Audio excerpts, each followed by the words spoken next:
بسم اللہ الرحمن الرحیم۔ پس لما البتہ جب وضعت جنم دیا اس نے اس بچی کو، قالت تو وہ کہنے لگی، ربی اے میرے رب، انی بے شک میں نے، وضعت جنم دیا ہے میں نے، اسے، انثی ایک لڑکی، واللہ اور اللہ تعالیٰ، عالم خوب جانتا ہے، بما اسے جو، وضعت اس نے جنم دی، واو اور لیسا نہیں ہے، الذکر لڑکا، کل انثی مانند لڑکی کے، وَإِنِّي اور بے شک میں، سمیت نام رکھا میں نے، اس کا، مریم مریم، واو اور انی بے شک میں، اعیذ پناہ میں دیتا ہوں، پناہ میں دیتی ہوں، اس بچی کو، بکا تیری، واو اور ذریتہا اس کی اولاد کو بھی، من سے، الشیطانی شیطان، الرجیم مردود،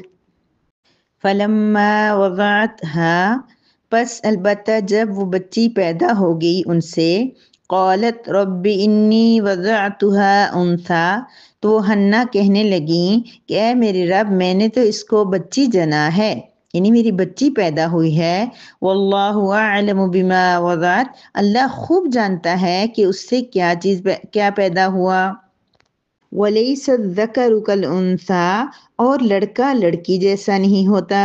وَإِنِّي سَمَّيْتُهَا مریم اور میں نے اس کا نام مریم رکھا ہے، وَإِنِّي أُعِيذُهَا بِكَ وَذُرِّيَّتَهَا مِنَ الشَّيْطَانِ الرَّجِيمِ اور میں اس بچی کو اور اس کی اولاد کو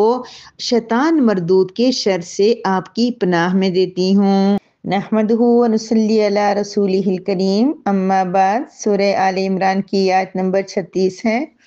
جس میں اللہ رب العزت ہمیں مزید تفصیل بتا رہے ہیں اس واقعے کی جو ہم نے گزشتہ آیت مبارکہ کے اندر دیکھا تھا،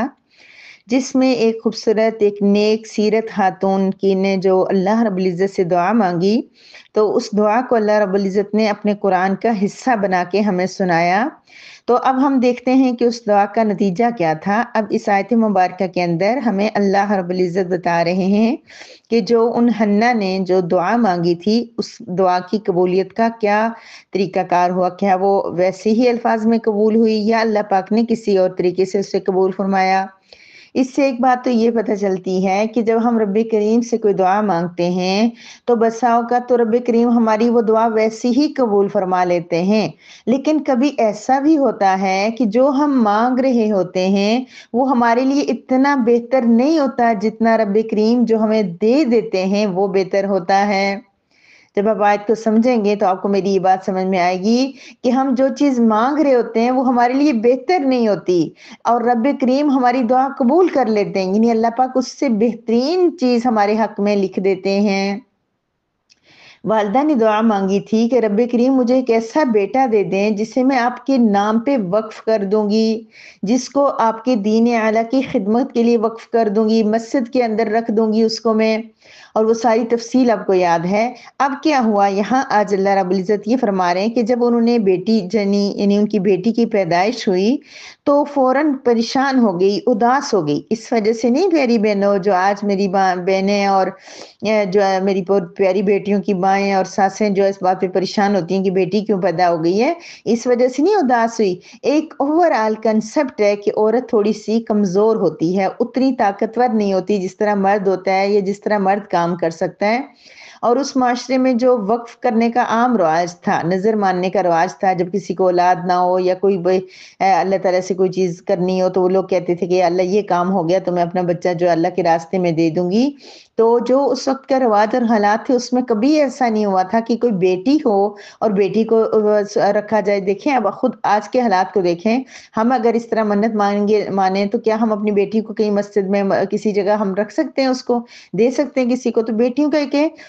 تھوڑا سا مسئلہ ایسا ہوتا ہے کہ وہ نازک ہوتی ہیں اور ان کی جو ہے عزت کا اور اس طرح کی بہت ساری چیزوں کا ہمیں دیکھنا پڑتا ہے، تو مرد کے ایسے مسائل نہیں ہوتے، تو اس وجہ سے وہ پریشان ہو گئی کہ یہ تو بیٹی پیدا ہو گئی ہے، میں نے تو یہ جو دعا مانگی تھی وہ تو رب کریم کی رضا حاصل کرنے کے لیے مانگی تھی، میں نے اس عمر میں اپنے لیے بیٹی نہیں مانگی تھی کہ وہ مجھے کام بیٹا بھی مجھے اپنے لیے نہیں مانا تھا کہ میری خدمت کرے اور میرا فرمانبردار ہو،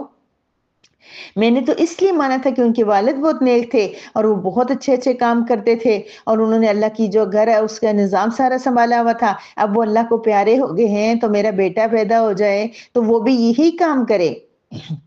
لیکن اب تو میری بیٹی پیدا ہو گئی ہے، اب میں کیا کروں گی؟ تو اللہ رب العزت فرما رہے ہیں واللہ اعلم بما وضعت، اب یہ جملہ معترضہ ہے، جملہ معترضہ کا مطلب ہوتا ہے کہ درمیان میں ایک ایسا جملہ، اب یہ جملہ بھی مریم کا اور آخر میں بعد میں آنے والا جملہ بھی مریم علیہ السلام کی والدہ کا اور بعد میں بھی ان کی والدہ کا جملہ، درمیان میں اللہ پاک نے اپنی بات بیان فرما دی، اللہ فرما رہے ہیں کہ اللہ کو تو پتا ہے کہ اس نے کیا جنم دیا، وہ ایسی کہہ رہی تھی نا، اے میرے رب میں نے تو بیٹی پیدا کر لی ہے، اب کیا ہوگا؟ تو اللہ کہہ رہی مجھے پتا ہے تمہیں بیٹی پیدا ہوئی ہے، عالم بما وضعت، اللہ کو خوب پتا ہے کہ تمہیں کیا پیدا ہوا ہے، تمہارا کیا بچہ پیدا ہوا ہے، اللہ تو جانتا ہے، کیونکہ دیتا کون ہے؟ بیٹا ہو یا بیٹی اللہ کی ذات دیتی ہے۔ ایک تو یہ عقیدہ بھی اسی آیت مبارکہ کے ضمن میں اپنے ذہنوں میں بٹھا لیجئے کہ کوئی ماں ایسی نہ ہو جو قرآن پڑھنے والی ہو اور وہ بہو کو جو ہے نا گوریاں مارے، جب وہ بیچاری اس سے ڈیلیوری کے اتنے مشکل پروسیس سے نکل کے جب وہ باہر آئے، بجائے اس کے کہ اس کو پیار کریں، اس کو دعائیں دیں اور اس کو اس کی ہمت بنائیں، اس کی ڈھارس بنیں، اس وقت اس کو جو ہے نا غصے سے دیکھ رہی ہوں، اچھا تم پھر بیٹی لے کے آ گئی ہو، پہلے 6 بیٹیاں تھیں اب 7ویں بیٹی آ گئی ہے، بھائی 7ویں آئے یا 9ویں آئے اس کا اس میں کیا تعلق ہے اس بات کے ساتھ؟ بیٹی بچی کون دیتا ہے؟ رب کریم دیتا ہے، تو میری پیاری بہنوں میں سے مجھے اب یقین ہو گیا ہے کہ جو ابھی تک مائیں بنی ہیں، ساسیں بنی ہیں یا اب آئندہ بنیں گی، کوئی ایسی نہیں ہوگی کہ رب کا کلام بھی پڑھے اور وہ اتنی بڑی غلطی بھی کرے۔ تو کیا وہ اللہ کہہ رہے ہیں کہ مجھے پتا ہے میں نے دی یہ بیٹی، مجھے نہیں پتا، مجھے پتا ہے کہ بیٹی پیدا ہوئی ہے، اب کیا ہوگا؟ اب یہ ولیس الذکر کالانثیٰ اپنے تفسیر میں سن لیا کہ یہ جو بیٹی ہے بیٹا، اس کے 2 مطلب ہیں، ایک یہ کہ وہ جو والدہ نے اگر کہا تو وہ یوں کہہ رہی ہیں اچھا بیٹی تو بیٹے جیسی نہیں ہوتی، یعنی کہ بیٹا جو ہے وہ طاقتور ہوتا ہے اور اس کو ہم باہر بھیج سکتے ہیں، مسجد میں رہ سکتا ہے، کہیں آ جا سکتا ہے، بیٹی تو پردے والی چیز ہے، پردے میں رکھنے والی چیز ہے، تو بیٹی بیٹے جیسے نہیں ہوتی، اب یہ کیسے کام کرے گی؟ یہ کیسے اللہ کے دین کی خدمت کر پائے گی اچھی طرح سے؟ اور یا اگر اللہ پاک کا جملہ ہے تو اللہ کا جملہ ہے تو کتنا پیارا جملہ ہے، زیادہ تفاسیر میں لکھا ہوا ہے کہ اللہ پاک کی بات فرما رہے ہیں، تو کیا جملہ ہے یہ وَلَيْسَ الذَّكَرُ كَالْأُنثىٰ، بیٹے بیٹی جیسے نہیں ہوتے، وَلَيْسَ الذَّكَرُ نہیں ہے لڑکا مانند لڑکی کے، لڑکا لڑکی جیسا نہیں ہوتا، ہمارے ہاں تو جملہ یہ ہوتا نا، بیٹی بیٹے جیسی نہیں ہو سکتی، لڑکی لڑکے جیسی بہادر نہیں ہو سکتی، لڑکی لڑکے جیسی کام کرنے والے نہیں ہو سکتی، لڑکی لڑکے جیسی، ہم یہ جملہ بولتے ہیں، اور اللہ کیا کہہ رہے ہیں لڑکا لڑکی جیسا نہیں ہو سکتا۔ میری پیاری بہنوں اس جملے کو اچھی طرح ذرا ذہنوں میں بٹھا لیجئے گا، اللہ پاک فرما رہے ہیں وَلَيْسَ، ترجمہ اچھی طرح دیکھیں، نہیں ہے الذَّكَرُ لڑکا کالانثیٰ مانند لڑکی کے، میں تو کچھ نہیں اپنے پاس سے بنا رہی، رب کریم کہہ رہے ہیں کہ لڑکا لڑکی جیسا نہیں ہوتا۔ جب ہم یہ جملہ بولتے ہیں تو ہم کس کی اہمیت زیادہ کر رہے ہوتے ہیں؟ جب ہم کہتے ہیں بیٹی بیٹے جیسی نہیں ہوتی، ہم یہ کہہ رہے ہوتے ہیں جو لوگ یہ کہتے ہیں، میں تو یہ کہتی ہوں کہ بیٹی بیٹے جیسی نہیں ہوتی، واقعی ان کی بیٹیاں بہت زیادہ جو ہے وہ پیاری ہوتی ہیں، بہت زیادہ کیئرنگ ہوتی ہیں، بہت زیادہ اچھی ہوتی ہیں بیٹیاں، تو یہ کہ وہ اس طرح کوئی سوچے تو کہہ سکتا ہے، لیکن اوورال بندے کیا کہتے ہیں لوگ؟ بیٹی بیٹے جیسی نہیں ہوتی، بیٹا بہت ہی کمال ہوتا ہے، بیٹا بہت ہی کچھ ہوتا ہے، تو وہاں پر کیا ہے کہ اللہ پاک فرما رہے کہ بیٹا بیٹی جیسا نہیں ہو سکتا، بیٹی بہت ہی خاص ہوتی ہے۔ مریم کی والدہ آپ پریشان ہو رہی ہیں کہ آپ کی بیٹی ہو گئی ہے، جبکہ بیٹی تو بیٹے سے بھی زیادہ خاص ہے، کیوں؟ یہ جو عورت ہے نا یہ تو بچہ جنم دے گی، یہ عیسیٰ کو جنم دے گی، اور عیسیٰ پوری دنیا کے اندر کتنا ان کی جو ہے وہ دین کا کام کریں گے اس دور میں بھی، اور آخرت قرب قیامت میں بھی آ کے وہ دنیا میں دین پھیلائیں گے، تو یہ عیسیٰ کی والدہ ہوگی، اس سے تو بچے کی پیدائش ہوگی، اس لیے بیٹی جیسا بیٹا نہیں ہو سکتا۔ کیونکہ عورت جو کام کرتی ہے نا، کہتے ہیں مرد سارے کام کر لیتے ہیں لیکن بچہ جننے کا کام تو کوئی نہیں کر سکتا نا، یہ تو ایک عورت ہی کر سکتی ہے۔ یہ سعادت تو اللہ پاک نے عورت کے حق میں لکھی ہے، اور اس کو اس سعادت پہ اللہ پاک اتنا اجر دیتے ہیں، اتنا کہ بیان نہیں کیا جا سکتا،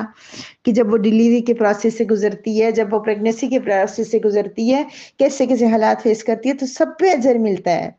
اس سب پہ شکر ادا کرنا چاہیے، اس میں پریشان اداس نہیں ہونا چاہیے، کیونکہ بہت ہی بعض اوقات پریشانی ہوتی ہے، بعض دفعہ طبیعت بہت خراب ہوتی ہے، تو یہاں پر یہی بات اللہ پاک کہہ رہے ہیں کہ بیٹا بیٹی جیسا نہیں ہو سکتا، بیٹی تو بہت ہی خاص ہوتی ہے، وہ تو نسلوں کو جنم دیتی ہے، نسلوں کی تربیت کرتی ہے۔ امید ہے آپ کو یہ بات سمجھ میں آ گئی ہوگی، یعنی کہ اللہ پاک نے اس بیٹی سے ایسا کام لینا تھا کہ جو بیٹے بھی نہیں کر سکتے، لڑکے بھی وہ کام نہیں کر سکتے، وہ کام مریم نے کرنا تھا۔ وہ کام کیا تھا کہ ان سے عیسیٰ کی پیدائش ہونی تھی، اور وہ بھی ایسے عیسیٰ جو بغیر باپ کی پیدا ہو گئے، بغیر ان کو کسی ہسبینڈ کی سپورٹ کے۔ ہسبینڈ کی سپورٹ کتنی بڑی چیز ہوتی ہے پریگنیسی میں اور ڈیلیوری میں، ہر ٹائم ہر موقع پہ ان کا ساتھ چاہیے ہوتا ہے، پیسوں میں، کھانے پینے میں، خیال رکھنے میں، دلجوئی کرنے میں، ہر چیز میں ان کی ضرورت پڑتی ہے عورت کو۔ اور یہ مریم جو ہیں، اور ان کے پاس تو ایسی کوئی سہولت تھی ہی نہیں۔ یہ بات کی باتیں ہم انشاءاللہ ڈیٹیل میں پڑھیں گے۔ ان کی والدہ فرماتی ہیں، مریم علیہ السلام کی والدہ کہہ رہی ہے میں نے اس کا نام مریم رکھا ہے۔ کیا پتہ چلا میری پیاری بہنوں، یہ میری پیاری سی بہنیں جو ہے وہ ساس امی کے عہدے پہ فائز ہو چکی ہیں، یہ نام رکھنا بہو کا بھی حق ہے۔ وہ ایک عورت اپنی بچی کا نام رکھ رہی ہیں اور کہہ رہی ہے میں اس کا نام مریم رکھ رہی ہوں، تو اس سے کیا پتہ چلتا ہے کہ بچی کا، بیٹے کا نام ماں بھی رکھ سکتی ہے، باپ کی رکھ سکتا ہے، دادا دادی بھی رکھ سکتے ہیں، کوئی اور بھی رکھ سکتا ہے۔ بسا اوقات خیال ہی نہیں کیا جاتا ہے اس بات کا، نہ پتہ لفظ کا میننگ کیا ہے، بس نئے نام کے چکر میں بالکل ہی عجیب عجیب نام بھی رکھے جاتے ہیں۔ اور کبھی ماں بیٹھی، میں نے اپنی آنکھوں سے دیکھا، میں ماں بیٹھی اداس رو رہی، میرا بچہ، مجھے بہت شوق ہے یہ نام رکھنے کا، لیکن اس کی دادی مجھے نہیں رکھنے دے رہی۔ کئی مرتبہ ایسی چیزیں سامنے آئی ہیں۔ بھئی سب سے پہلا حق تو ماں کا ہی ہے نا، جو اتنے 9 مہینے کیا کچھ برداشت کرنے کے ساتھ ساتھ انتظار بھی کرتی رہی کہ بیٹا آئے گا یا بیٹی، تو وہ بعض اوقات تو بچیاں مذاق مذاق میں بہت پہلے سے نام سوچ لیتی ہیں کہ ہم یہ نام رکھیں گے۔ تو میری ریکویسٹ ہے آپ سے کہ اگر ماں کو شوق ہے، کچھ لوگوں کو نہیں ہوتا، کچھ لوگ کہتے ہیں ٹھیک ہے آپ رکھ لیں، وہ سعادت سمجھتے ہیں کہ دادا رکھ لیں، دادی رکھ لیں، والد رکھ لیں، چاچو رکھیں، پھوپھو رکھیں، لیکن کچھ گھروں میں اس چیز کو بڑا وہ اسٹرکٹ لیا جاتا ہے کہ نہیں ہم نے ہی نام رکھنا ہے، یہ کون آئی ہے نام رکھنے والی۔ ایسا نہیں ہونا چاہیے، یہاں بتا دیا اللہ پاک نے، اور اس جملے کو کیوں اللہ تعالیٰ نے آیت کا حصہ بھی بنا دیا، حالانکہ دنیا ساری اپنے بچے کا نام رکھتی ہے، تو وہ عورت نے کہا کہ میں نے مریم نام رکھا ہے اس کا، تو ماں نام رکھ سکتی ہے۔ وَإِنِّي أُعِيذُهَا بِكَ وَذُرِّيَّتَهَا مِنَ الشَّيْطَانِ الرَّجِيمِ، اور میں اس کو آپ کی پناہ میں دیتی ہوں اور اس کی اولاد کو بھی۔ میری پیاری بہنوں، کبھی ہم اپنے بچوں سے آگے گئے ہیں دعا میں، یا اللہ میرے بچوں کو صحت دے دے، میرے بچوں کے نصیب اچھے کر دے، میرے بچوں کو نیک بنا دے، میرے بچوں کو۔ تو ہم نے کیا سیکھا؟ ابراہیم علیہ السلام نے بھی اپنی نسلوں کے لیے دعائیں کی تھی، مریم علیہ السلام کی والدہ محترمہ بھی اپنی بیٹی کی بچوں کی دعائیں کر رہی ہیں، یہ انہی کی دعا کو تو نتیجہ ہے عیسیٰ علیہ السلام۔ ایک عورت نے دعا مانگی، یا اللہ میں اس عورت کو، اس بچی کو آپ کی پناہ میں دیتی ہوں۔ دیکھا انہوں نے یہیں پہ فیصلہ کر لیا تھا کہ رب نے بیٹی دی ہے، میں نے تو بیٹا مانگا تھا، اب اللہ نے بیٹا نہیں دیا تو اللہ کی مرضی، اب اللہ اس سے کام لے، میں تو بیٹی کو بھی وقف کرتی ہوں۔ تو دعا کر رہی ہیں رب کریم اعوذ بک، میں اس کو آپ کی پناہ میں دیتی ہوں اور اس کی اولاد کو بھی آپ کی پناہ میں دیتی ہوں۔ میری پیاری بہنوں، ہم نے بھی کبھی یہ دعا مانگی ہے؟ تو چاہیے کہ جب بھی بچے کی ڈیلیوری ہو، بچہ دنیا میں آئے، اس کی فوراً بعد رب کریم سے کہنا چاہیے انی اعیذها بک وذریتها من الشیطان الرجیم۔ مسنون دعاؤں میں ہم نے، مجھے نہیں لگتا کہ یہ دعا کبھی یاد کی ہے، تو ہمیں یہ دعا پڑھنی چاہیے کہ رب کریم میں اپنے بچے کو اور اس کی اولاد کو بھی آپ کی پناہ میں دیتی ہوں۔ تو دیکھیے گا پھر کیسے رب کریم ہمارے بچوں کو، ہمارے بچوں کے بچوں کو بھی، ہماری پریشانی ہو تو ہم کیا کرتے ہیں، اللہ ہمارے پاس کتنی پراپرٹی ہے، کوئی پلاٹ ہے کہ نہیں ہے، کوئی مکان ہے کہ نہیں، ہمارے بچوں کا کیا بنے گا، یہ بھی ہونا چاہیے، اپنے بچوں کی فکر کرنی چاہیے، لیکن اس سے زیادہ فکر یہ کہ ہمارے بچے شیطان سے بچ جائیں اور ہمارے بچوں کے بچے بھی بچ جائیں۔ تو ہم آج نہیں تو دادی نانی بن کے، پر نانی بن کے بھی کوئی ہماری اولادوں میں سے کوئی ایسا آ سکتا ہے کہ جو بہت نام روشن کرے، وہ امام ابو حنیفہ، امام احمد، امام شافی جیسا بھی ہو سکتا ہے، بہت بڑے بڑے، میں کس کس کا نام لوں، ایسے آ گیا نام، کس کس کا لیا جائے، ابو بکر، عمر، عثمان، علی کی والدہ بھی تو تھی نا۔ تو